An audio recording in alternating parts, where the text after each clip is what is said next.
上次賽事一共有5匹坐騎嘅華將毛顯東、火拍天將龍駒出戰谷草1500米3級賽1月盃。東東選擇中段發力，結果最後跑第5，輸2個身位。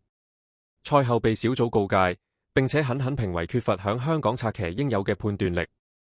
而負責發出策騎指示嘅練馬師呂健威，賽後更加向小組表示不滿意毛顯東決定於接近1001米處時讓此駒上前。賽後報告節錄如下。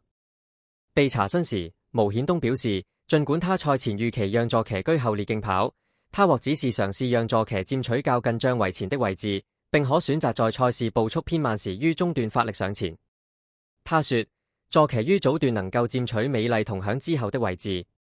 他說，座騎於接近1002米處時推進至美麗同響外側，跟隨喜連勇敢。他又說，由於座騎居於較近障圍前的位置，他認為賽事步速慢，遂覺得有機會遵從策騎指示的另一部分，於接近1001米處時作中段發力。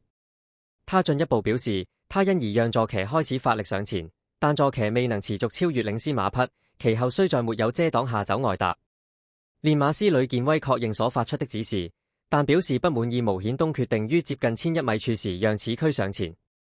小組考慮了證供，包括賽事分段時間及此駒在1001米處的走勢後，告誡毛顯東，他於1001米處讓座騎上前屬判斷錯誤，但小組在此情況下選擇不引用賽事規例發出指控，並告誡他作為在此地區出賽的騎師，此騎法缺乏應有的判斷力。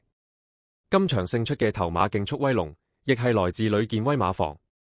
最後同大家睇埋今場頭2段時間係36秒25，其實比任何一個班次谷草1500米嘅標準時間快，並唔係毛顯東覺得嘅慢步速。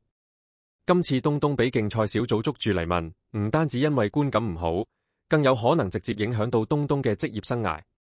大家又覺得今次毛顯東係判斷錯誤，抑或係執行任務？歡迎留言發表意見，同埋記得點讚俾我哋。